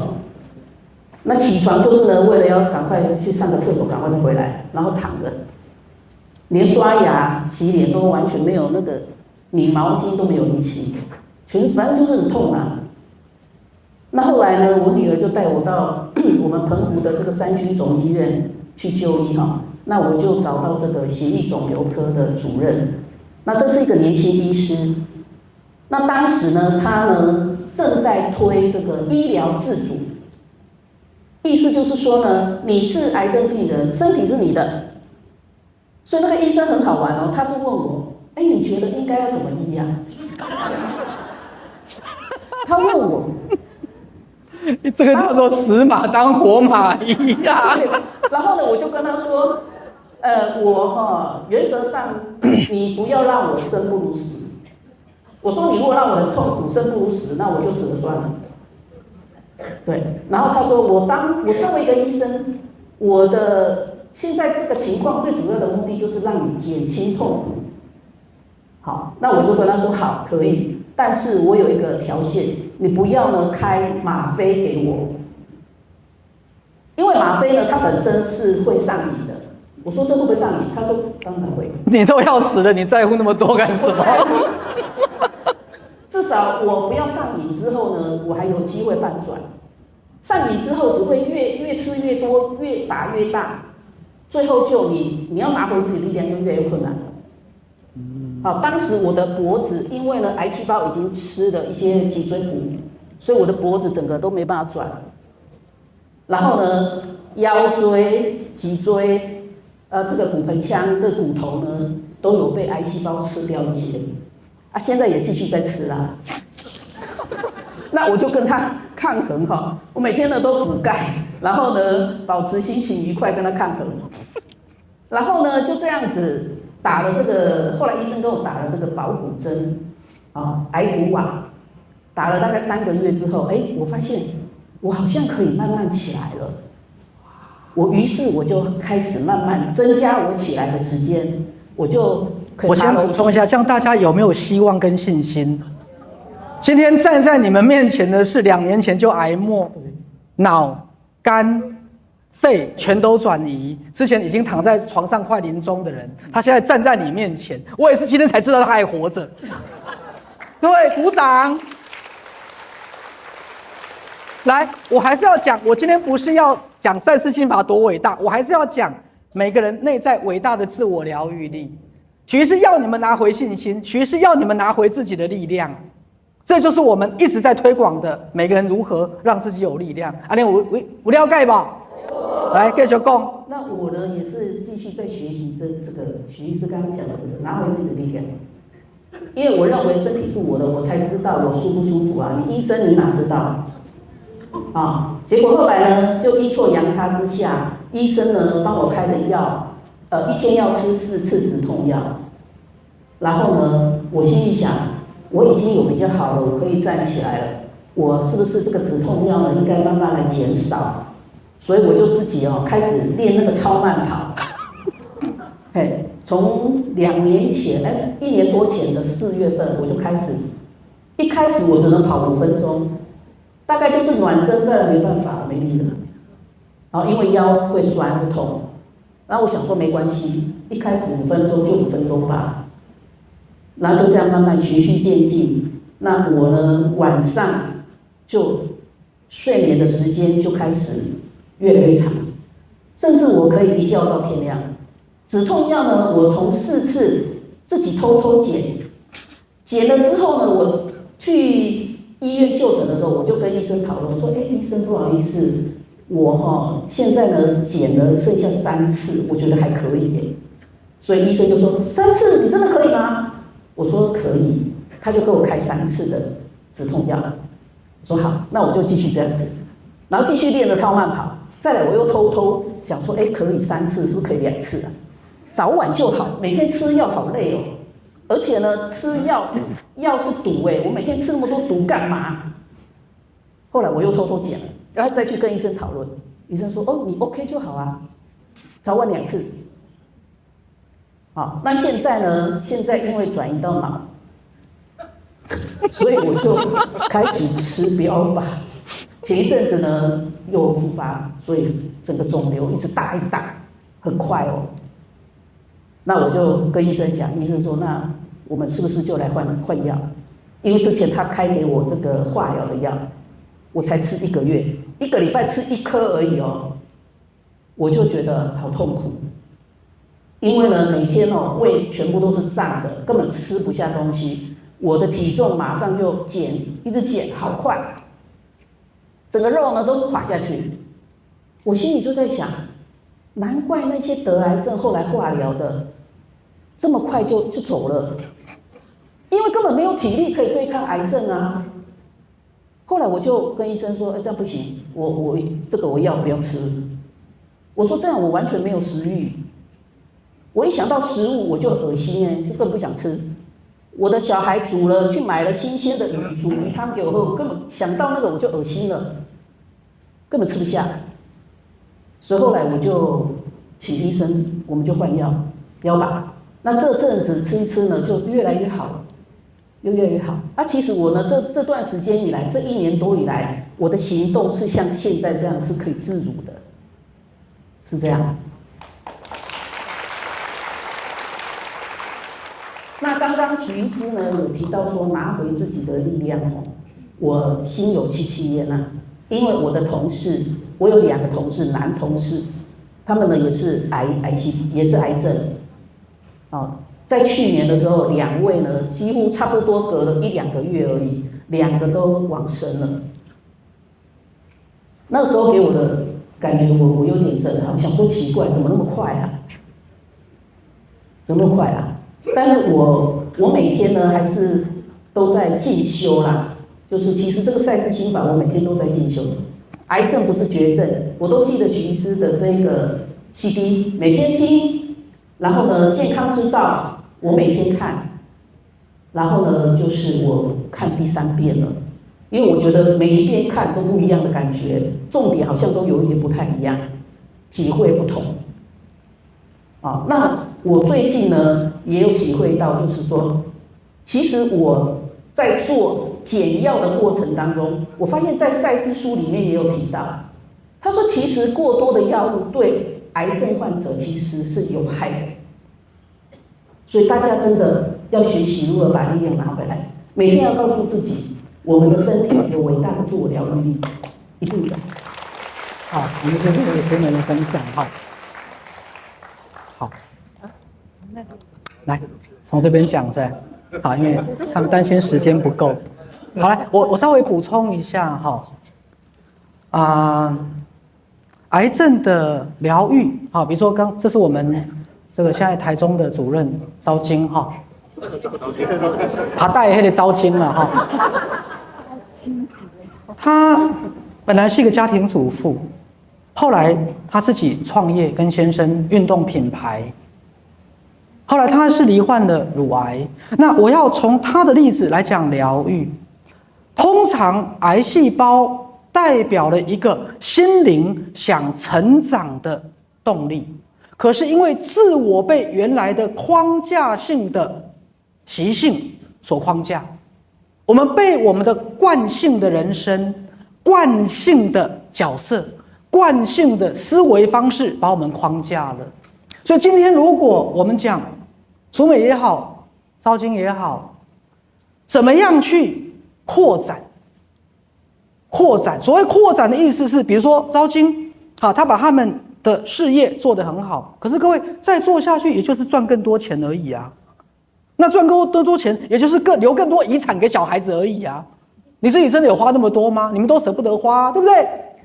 那对昭金来讲，他就愿意投入，比如说最早是嘉义分会的主任，把一个摇摇欲坠的发不出薪水的主任做到有薪水领，因为本来没薪水嘛，不知心嘛，他有他的成就感，他开始尝试挑战不同的角色，他开始让自己觉得，我除了当家庭主妇，我除了可以把我的事业经营得很好，原来我也可以去服务众生，原来我可以把嘉义分会做到不倒掉。以后会不会倒掉就看梗话啦，对不对？对，所以他走出了他的角色，他自己也买了车，也会开车，因为以前就是依赖家庭、依赖先生，他开始证明自己的价值了。所以能量的价值完成，才是真正疾病疗愈的道路。好，那来那个，大家好，我是嘉义分会的依珊。那其实我要他的名字很好记，我每次都讲那个一闪一闪亮晶晶，有没有？他就是那个一珊，对。我要讲句开玩笑的话，就是我觉得我们大家是卖惨的，那我觉得我好像落掉了，因为我其实就是乳癌，然后今年大概第7年。那我一生病的时候，我的好朋友就是我们的那个嘉义团长文丽，他给我一本许医师的书，就是《癌症不是绝症》。看书里面，我看到了一句话，那一句话让我很震惊，因为许医师在书里面有讲到说，癌症就是因为你有一个很想死的一个心情，一种很绝望的心情。但我觉得以前我的生活是我从来没有关注我自己，我只是觉得我的生活过得很不错，可是因为我生病，我才发现原来我过的生活是金玉其外，败絮其中。我从来不知道原来我过得这么惨到我必须就是已经有一个很绝望、很想死的心，我才会得到癌症。来，我再补充一下哈，许医师不医疗癌症，我不医疗绝症，我医疗绝望。因为所谓的绝症是内在的负能量、绝望能量的显现。那当他把这个内在绝望能量的显现，来，各位每个人有没有日常生活当中多少都有绝望？有啊，像昨天耿华就绝望的要死，万一今天下大雨，大家都不来了，他很绝望啊。那重点是他的绝望没有一直累积变成一个癌症啊，各位。所以我们不是在医绝症，是在医什么？绝望。那当这个绝望以负能量、以疾病的形式显现出来，它是宇宙给你的一个显化。显化回来是要让你回来看你的心。当你调整你的心了，因为心生万物，所以你的心改变了，外在实相就改变了。所以外在实相是内在心的投射而已。所以赛斯心法主重是回到我们的心。它其实是显现给你看，那显现给你看不是要你只是去医疗这个病，而是去看这个病是从哪里来的，这才是根本。那这个东西就是任何的医学帮不了你的，医生根本连这个东西连懂都不懂，他怎么帮你？讲句实话就是这样。而在身心灵的学习里面，各位，我们一定会逼你回来自我面对，你内在到底隐藏了多少藏在内心的。表面上好像过得很好给人家看，可是内心也许你早就不快乐很久了，只是你从来都没有去面对它。来，所以还有就是我刚得癌症的时候，我觉得那个其实也是大的过程。我就心里面觉得我是个好人啊，而且我那么善良，为什么会是我呢？对，然后我觉得也是抱着一种为什么是我，一种很不甘心的感觉。然后加上我觉得。我那时候走了一个很对的路，就是我没有去求神问卜，我也没有做多余的事情，然后我就是治疗加上学习，然后所以这一路过来，我就是跟着学医师，跟着罗娜老师，跟着主任，就这样子一路过来。那我觉得至少我的收获是，第一个我了解我自己，那我觉得那是一辈子的历程，然后再来就是我学习表达，那这个表达也帮助我，就是我如何表达自己，如何展现自己。然后如何过我自己想要过的生活，所以就是要回到今天的最后的那个疾病真的是化了妆的祝福，然后绝处不是绝处会逢生。对，那最后就是呢，许医师今天就是许医师帮助我很多的，比如说癌症不是绝症啊，然后还有绝处逢生的书，今天在后面许医师的书因为他是志工，他要推销书。还送我们手工做的香皂，欢迎大家选购。因为他是志工，他要推销书。来，那个家俊啊，他刚讲他很特殊，他是刚刚讲主动脉剥离。那这个病其实通常5到10分钟内就会死亡。他很厉害，是他竟然还活下来，而且竟然没有做开刀手术，他竟然自我疗愈了。来。好，谢谢许医师哈。那个现在看这边10几个人，只有2个男生啦哈，所以男孩子好像都撑不到这么久，可能就都刚刚讲那个2个月就往生了哈，所以以后希望站出来见证的男生可以越来越多啦。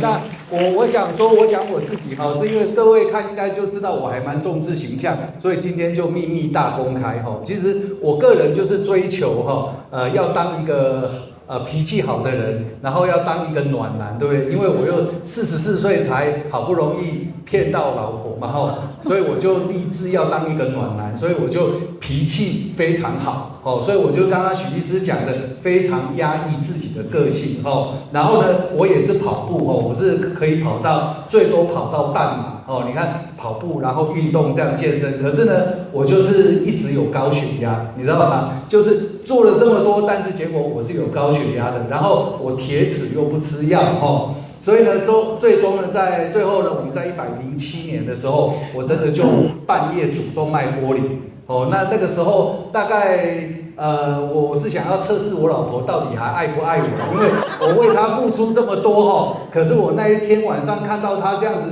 哦，全心全意啊，哭得死去活来，所以我可能在那个当下也舍不得走。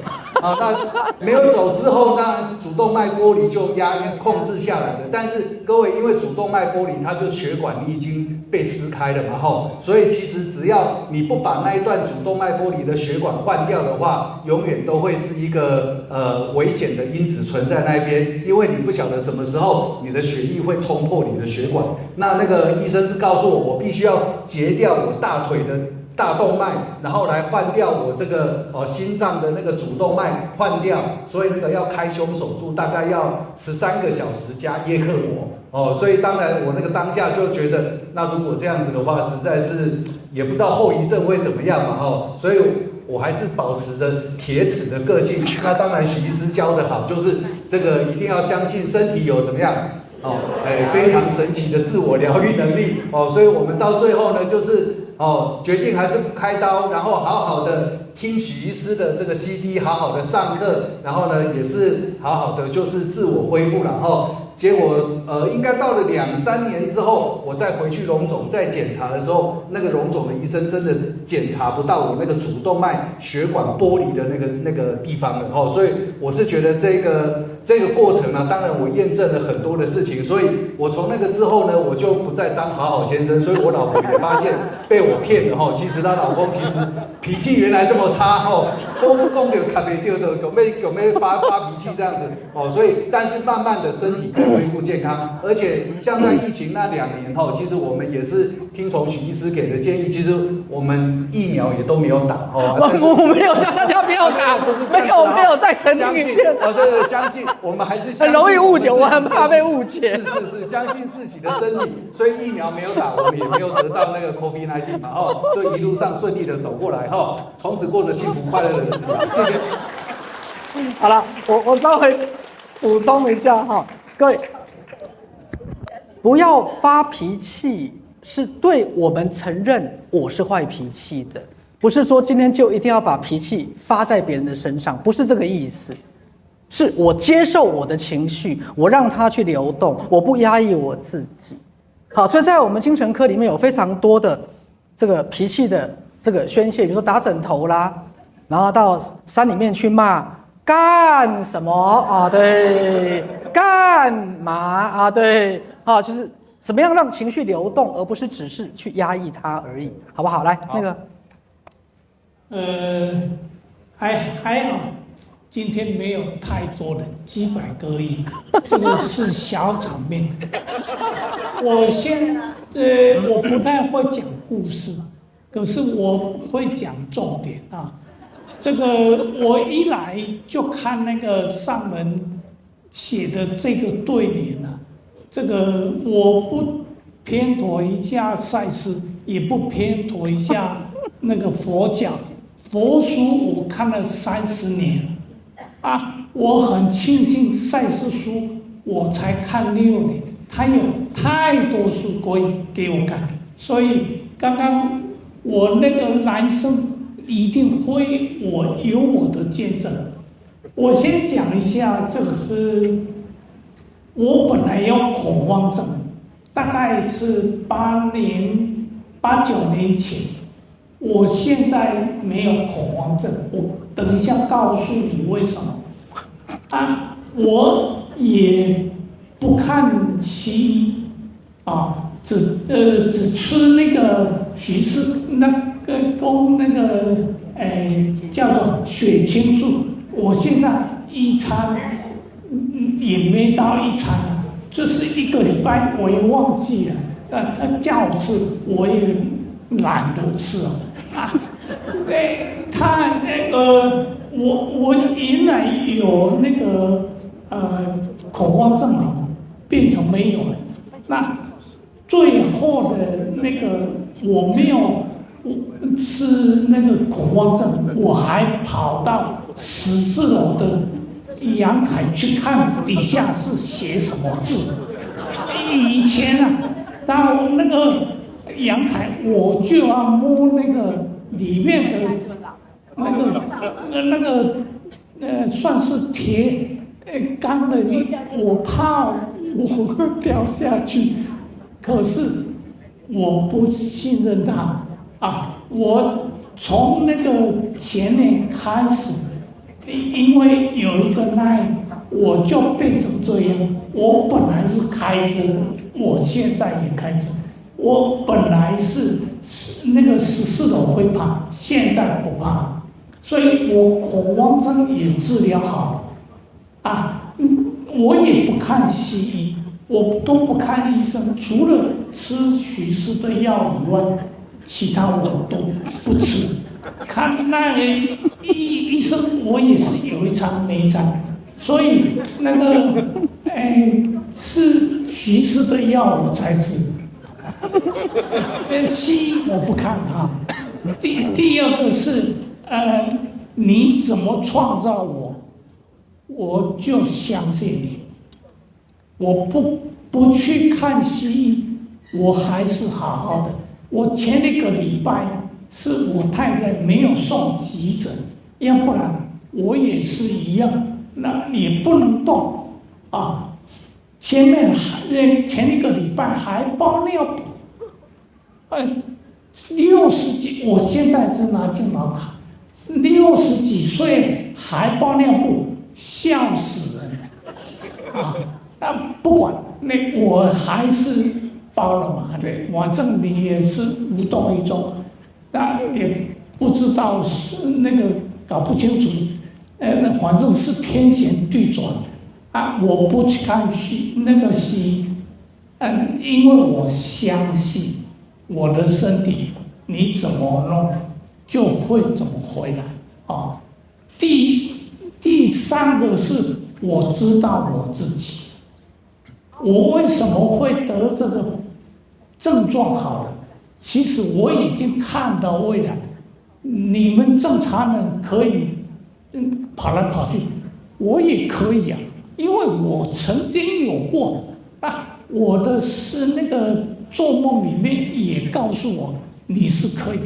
告诉大家，我现在还在这，你不要跟着我屁股，因为我还开车去公司上班，我就是相信自己，看到自己，这个是一个很重要的力量，就是因为你相信它，因为你看到自己，就是拿回自己的力量，所以你不怕外面是怎么样，你那个心头啊有定啊，所以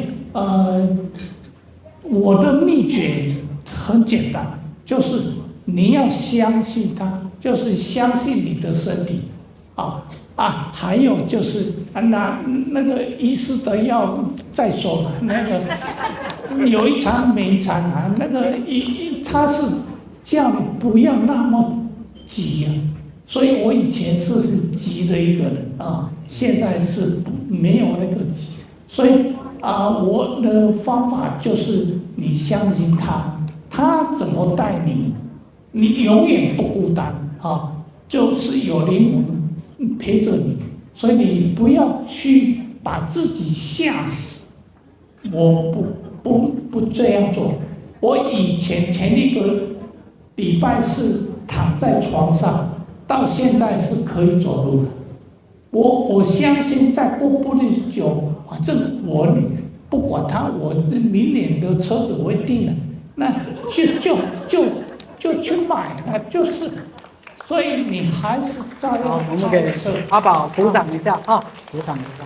对，好，从在床上包尿布到现在可以走路，到后来现在可以开车，好，真的是不容易。好，来那个曼丽要。大家好，真的阿宝真的不会讲故事，公家哩哩啦啦，重点也没有讲到。他是前年的一个自律神经大爆发之后，那种一般人看到是会吓到会急诊，要急诊。但是因为我相信，我长期的学习之下，我相信自己的身体会自我疗愈。也因为这个是相信，所以我没有送急诊，我们就直接让他就是自生自灭。对，自生自灭，就躺在床上。但是我看到的是一个他真正内心里面他要去探索的是什么，我们会往这个方向去探索。好，这是他的部分，我简单讲。那我主要要讲我自己，我是脑瘤，那8年多以前脑瘤开刀。好，那我虽然学习了10几年的，跟着徐医师学习10几年之后，我才脑瘤。但是因为我知道我这个脑瘤是有它的理由跟目的，所以我一点都不会害怕。那就是在医院的过程当中，我恢复得相当好。那因为我的细胞是快乐的，是很安心的。那连医生都觉得很讶异，为什么我可以这么的开朗，好，然后又可以任何的症状是几乎没有所以我没有做事后的什么治疗，完全都没有。好，那我是在43岁的时候，因为自己的忧郁症才认识许医师，跟着许医师这样长期的学习。那在那当中，让我去知道说，原来我是一个没有力量的人。那我的内心的委屈还有伤心，都是造就了我情绪没有出口，那也才造就了我的那个忧郁症。那后来当然我陆续的学习之后，我知道我原来是这样，那我就慢慢的了解到我个人的个性特质，那我去改变，让自己慢慢有力量，知道会分辨，会知道说要有界限。好，那到了之后呢，我却脑瘤，那个检查出，不是说检查，他还没有检查，是当时我的意识会断片，也就是说，意识断片就是我有时候有意识，有时候没有意识。那譬如说，我现在在这里讲话，在某一段我是完全没有记忆的，因为我不知道我经历了什么，那又突然又经历了什么。这样我才去做检查，那检查出来是医生也吓死了，说你跟我的家人说，你们怎么让他到现在才来？那个是随时会爆发，破掉，然后就走掉的人。那你看，阿宝那时候他们也状况外。早一点结束啊！早一点结束啊！那个是怎样？早一点结束，你的资产会减半。所以说因为我是知道说，我这个脑瘤是要带给我，因为我过去我整理了我自己，认识我自己之后，那我内心还有一个心事未化解，就是婚姻的问题。我还没有去化解，所以脑瘤它带给我的就是要叫我去整合，如何去整合跟这个阿宝的婚姻关系，这个地方我有做，所以因为我清楚，所以他会疗愈。所以我补充一下哈，他们夫妻哈，就是在婚姻当中，因为早年就是先生拼事业嘛，那太太就是生小孩带小孩。那后来太太得了脑瘤，先生也爆发这个部分哈。那现在2个夫妻扯平了。那互相扶持，所以重新在疾病跟身心灵的学习当中互相的成长，也迈向生命的另外一个阶段。来给他们鼓掌一下。好，那我们今天的这个分享就到这里。我们谢谢我们台上的同学那也希望大家能够来给我们这些同学都一个很好的祝福那今天的时间差不多了。那刚讲后面有很多书那这些书其实每一个都代表许医师每个阶段的生命历程，那对各位也都会有很大的帮助包括刚讲2000年的第一本书《绝处逢生》。好，再来，癌症不是绝症。好，那最近的书就是《喜悦的期待》。那用心医病是上面大概有30-40种慢性病，从身心灵的角度怎么去理解，怎么去自我疗愈，还有许医师抗忧郁处方，还有谁说慢性病不会好。好，那今天讲座最后那真的再次谢谢我们的嘉义慈济再次谢谢我们来自全台湾、来自全世界所有的赛斯家族，祝大家平安喜乐，谢谢。各位亲爱的观众朋友，大家好。当社会上这么多的媒体带着这么多的恐惧、偏见与限制的资讯的时候，你是否问过自己，什么才能让你跟全家人及孩子们能够得到正向的能量，能够对未来充满了期待跟喜悦，而活出生命的独特平安跟自在呢？